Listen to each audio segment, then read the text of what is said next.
Hi, another short video presentation which will be going up onto YouTube to help you in your quest for the truth. And this one's all about breaking presumptions.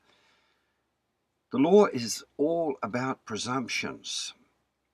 And if we know that a Roman court does not operate according to any true rule of law, but by presumptions of the law, then it's going to help us to crack the code that they are using against us. Therefore, when we receive presentments from the private bar guild and do not rebut them, they become fact and are said to stand as the truth, or the truth in law.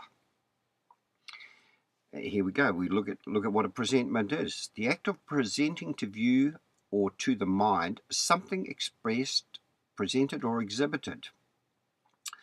The light in which something is presented, and now in law, the act of submitting or presenting a formal statement of a legal matter to a court or an authorized person. The report written by a grand jury concerning an offence and based on the jury's own knowledge and observation. Now this is the one we want. 3. The act of presenting a bill or a note for payment. So now you can see that anything that they present to you, being court documents, rates demand, traffic tickets or anything like that, are only presentment. And there, section 3, now this is from Bovier's online dictionary.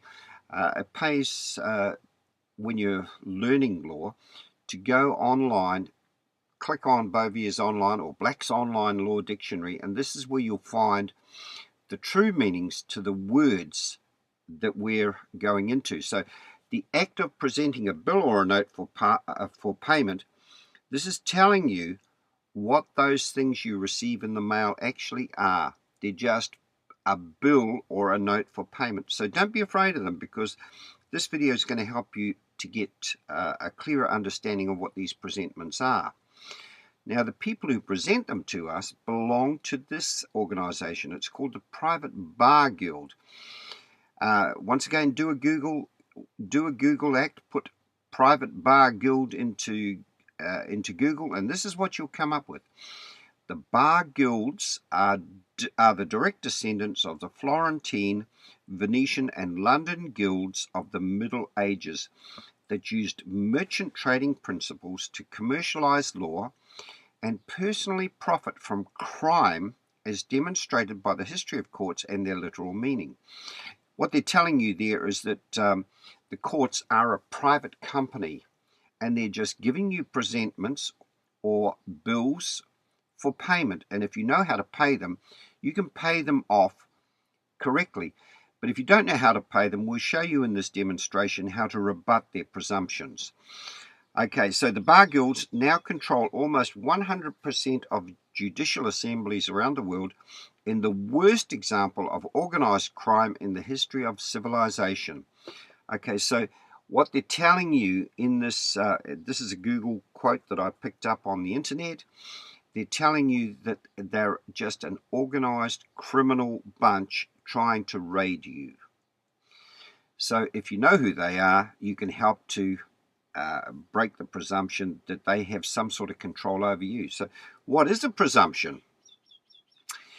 Presumption, a rule of law which permits a court to assume a fact is true until such time as there is a preponderance of evidence which disproves or outweighs, there we go, there, rebuts the presumption. So unless you rebut that presumption, they're going to assume that the fact is true. So each presumption is based upon a particular set of apparent facts paired with established laws, logic, reasoning, or individual rights. A presumption is rebuttable in that it can be rebutted by factual evidence. One can present facts to persuade the judge that the presumption is not true. Now, it's quite easy to rebut that when you know who you are. So you need to establish that fact pretty quickly. Rebut the fact, and they have no control over you. The next thing to remember is that he who makes the claim must prove it.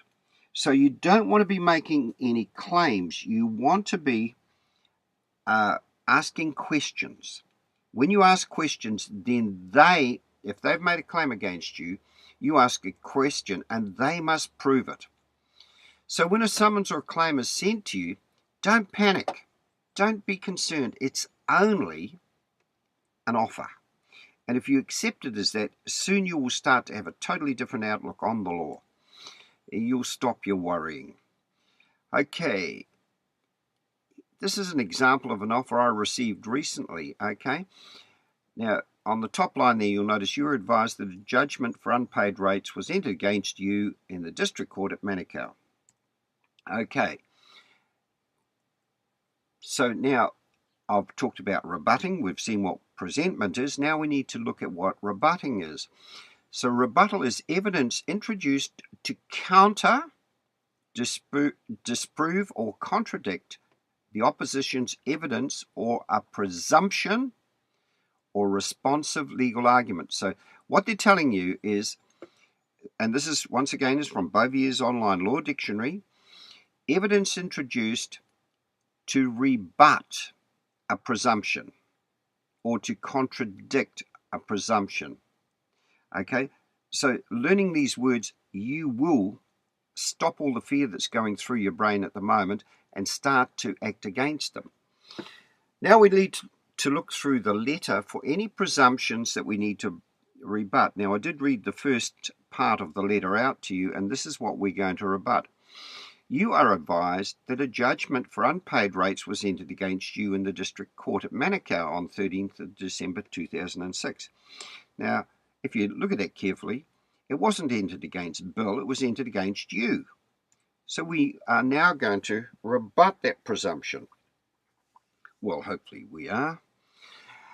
The letter was addressed to John Doe, or to Bill, but the first sentence addresses you, because the judgment wasn't made against John Doe or Bill, it was made against you. You were advised that a judgment for unpaid rates was entered against you in the district court at Manukau. Now, is that me? Oh, sorry, is that Bill or is that John Doe? I don't think so.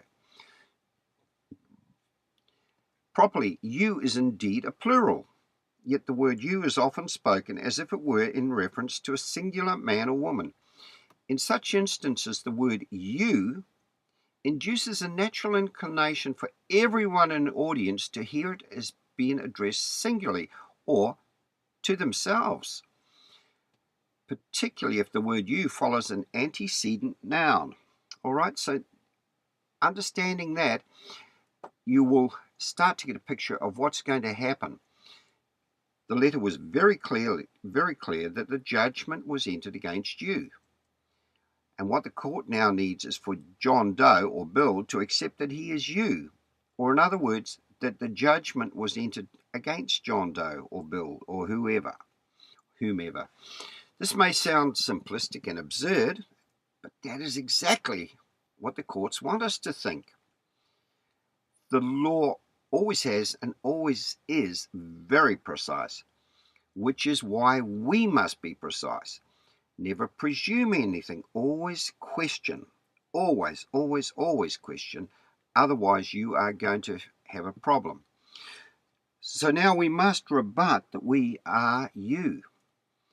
Quite simply, we write back to whoever gave us the kind presentment. And this is what we say now. First of all, I'm doing this letter in a large font so that you can see it a lot more clearly. And then I'll put the whole letter as one. Okay, so up the top you'll note that I have private in big red letters. You must write to them privately.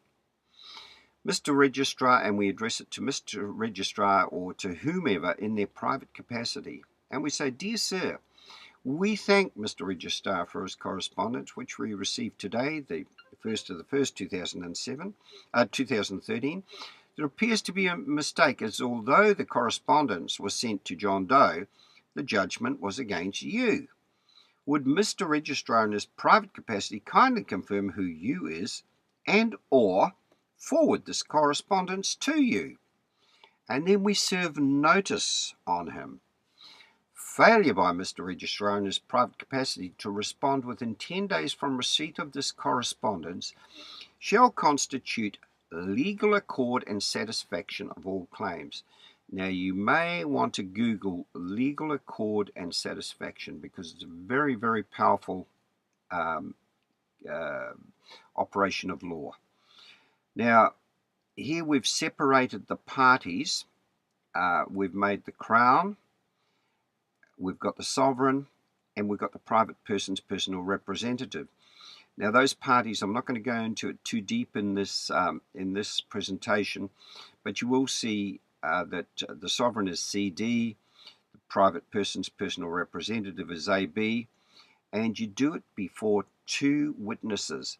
Now, that CD, AB, GH, and JK comes straight out of the Bills of Exchange Act, so you may want to have a look at that also. Now, here's the letter as one. I've just made it in a smaller font so that you can see it, the two parts and the bottom, all as one. Okay, should we ignore, argue, or fail to rebut any of their kind offers, then we are in big trouble. And I can assure you, you are. You must rebut. Otherwise, an adhesion contract takes effect between the real man and the John Doe Trust. And this is where we become the customer. We become you. Okay, an adhesion contract, once again from both ears, a contract so imbalanced in favor of one party over the other that there is a strong implication that it was not freely bargained.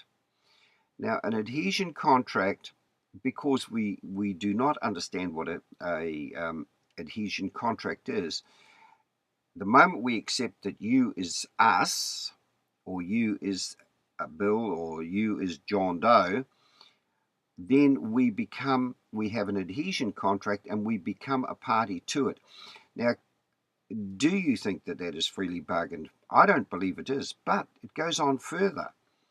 There is nothing unenforceable or even wrong about adhesion contracts.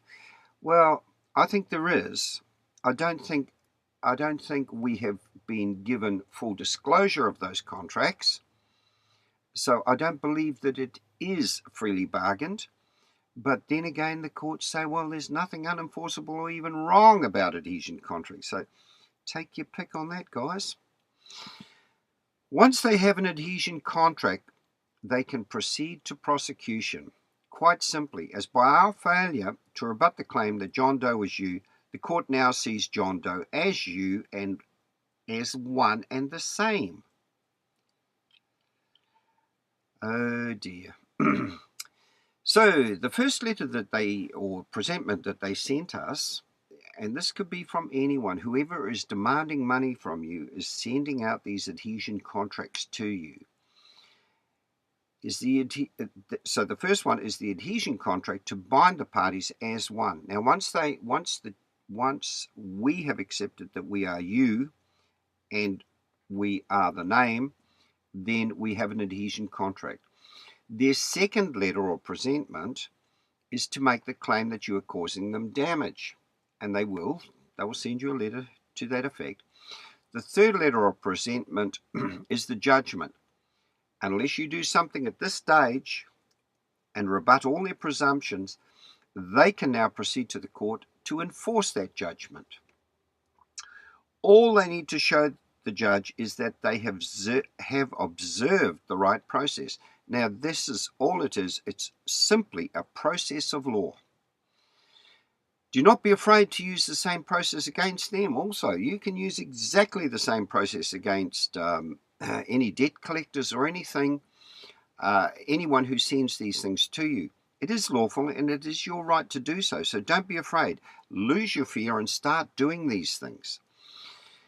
Okay, what the courts rely on is our lack of knowledge and fear. So hopefully these little videos I'm doing will help you in your knowledge and also in losing your fear. Empower yourself with knowledge and the belief that what you're doing is right, because it is your right, and the only way that you can enforce your rights is by standing up and doing something about it. So I now wish you good luck in your search for the truth.